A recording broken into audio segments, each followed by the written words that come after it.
यहाँ पे ना फुल कंस्ट्रक्शन चल रहा है, फुल।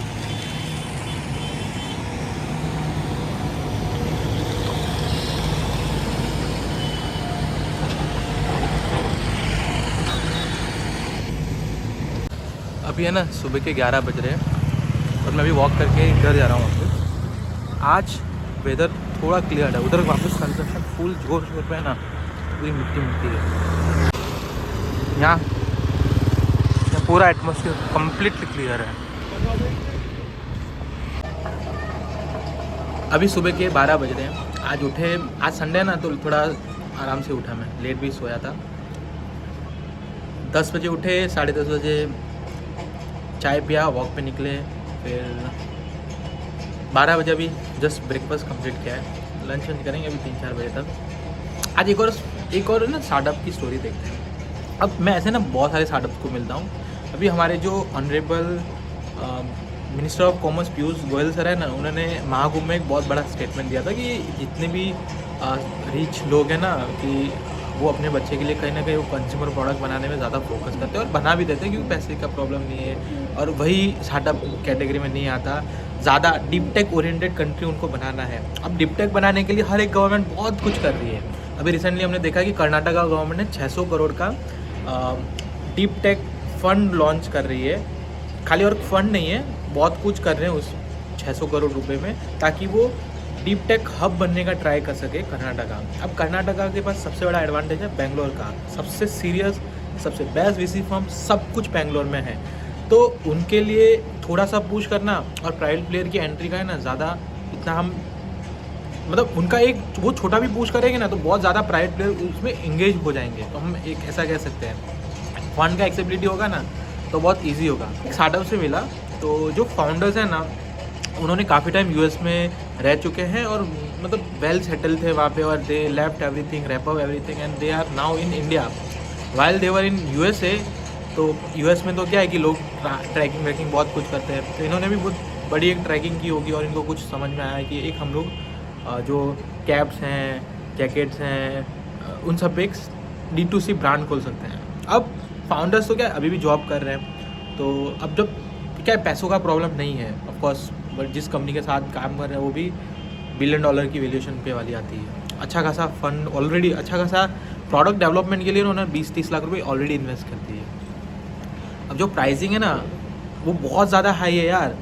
अब सबको एक चीज़ समझना पड़ेगा, अगर आप आज कंज्यूमर प्रोडक्ट बनाते हो ना, तो यार कंज्यूमर प्रोडक्ट वो होना चाहिए जो हम इंडिया के हर टायर 2 एंड टायर 3, जो इंडिया 2 और इंडिया 3 है ना, उसको टारगेट कर सकें। अब मैं सोचूँ कि मैं 2 से 3 हज़ार की ब्रांड, 2 से 3 हज़ार की रेंज में कोई प्रोडक्ट लेके आता हूँ और हम लोग मस्त उससे इन्जॉय करेंगे, यार वो ज़माने गए। अगर इंडिया 1 ही टारगेट करना है तो इंडिया 1 में कोई वो नहीं है। और मैं अगर उस पर्टिकुलर प्रोडक्ट को अगर इंडिया 1 को टारगेट कर भी दिया तो यार साल में रिपीट रेशियो ही कितना होगा, तो ना टैम है ना कुछ भी है, और प्राइस इतनी हाई है तो कोई वीसी एंटर करने वाला ही नहीं है, और आपको फंड रेज करना है एक सबसे बड़ा। अब प्राइसिंग ऐसा हमें रखना पड़ेगा जब भी हम कंज्यूमर या फिर D2C प्रोडक्ट में काम कर रहे हैं, unless and until you are not targeting tier 2 and tier 3, जो इंडिया 2 और इंडिया 3 है ना, तब तक कोई भी बड़ा वीसी इसको आपको हाथ में ही नहीं लेगा। इसमें तो सबसे ज़्यादा है ना प्राइसिंग मैटर करती है। अब चलो मान भी लो कि इनिशियल दिनों में आपको तकलीफ पड़ी, पर क्या, और एक टाइम के बाद सब नंबर्स होता है। फाउंडर्स का स्टोरी सब अच्छा भी होगा, सब इंजॉय भी करेंगे, तारीफ भी कर देंगे, हाँ आप कॉज के लिए बहुत अच्छा कर रहे हो, 30-40 लोग कर रहे हैं और उस 30-40 के बाद आपका भी नंबर आ जाएगा, तो उससे वीसी को इतना फ़र्क नहीं पड़ने वाला है, जहाँ तक मुझे ये सब समझ में आया। अब सबसे इंपॉर्टेंट चीज़ पता है क्या है यहाँ पे, कि अब फाउंडर्स में अगर कितना भी आप हो, अरे एक टाइम का सब हार ही जाते हैं कि लगा देंगे 1-1.5 करोड़ रुपया और मार्केट ही उसको रिस्पॉन्ड नहीं करेगा, आपको प्रोडक्ट मार्केट फिट नहीं मिल रहा है, तो आप कितने अल्ट्रेशन करो, क्योंकि आपका अभी भी देखो वेटिंग पीरियड तो होगा ही, क्योंकि आप प्रोडक्ट यहाँ इंडिया में तो बन ही रहा है आपका। एक तो आप बाहर से इम्पोर्ट कर रहे हो डिज़ाइन बना के, तो उसमें भी अगर मार्केट में कहीं आए तो आप तुरंत तो उस चीज़ पे तुरंत तो उस चीज़ पे आप काम कर ही नहीं पाने वाले हो। तो अगर आप भी फ्यूचर में कंज्यूमर प्रोडक्ट पे काम कर रहे हो ना, तो ट्राई करो कि इंडिया 1 तो आ ही जाने वाला है यार, लेकिन इंडिया 2 और इंडिया 3 को ज़्यादा ओरिएंटेड करो, तो आपके लिए प्राइस फैक्टर मतलब ज़्यादा से ज़्यादा आपका टैम बढ़ा है। टैम जैसे आप 2 और 3 में चले जाओगे ना, तो टैम बढ़ जाएगा, आपका टैम बढ़ जाएगा, प्राइस कम होगा ना तो कोई भी बड़ा वीसी आप पे ट्रस्ट करेगा और इन्वेस्ट करने का सोचेगा एक टाइम पे। अल्टीमेटली तो प्रोडक्ट अच्छा होगा तो ही होगा, बट ये एक बेसिक सिनारियो है। आई थिंक इनका दूसरा या तीसरा दिन है आज।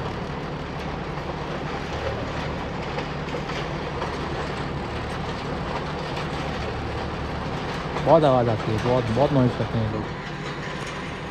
लगता है नया स्कीम आने वाला है इधर। संडे ना ऐसे फंडे होता है, लिटरली कुछ भी नहीं किया है सुबह से मस्त आराम किया है।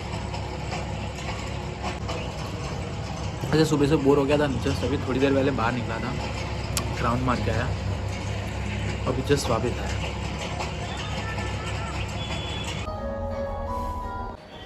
अभी मैं निकला हूँ, थोड़ी देर बाहर घूम के आते हैं। शाम के 8:30 बज रहे हैं अभी रात के 8:30 बज रहे हैं ना, और मैं फाइनली बाहर निकला हूँ। कुछ घूम के आते हैं यहाँ से। आज कुछ ज़्यादा किया नहीं, तो मैंने सोचा था कि कुछ करेंगे पर कुछ हुआ नहीं। अब वैसे है ना, पूरी ठंडी फील होती है यहाँ पे अहमदाबाद में।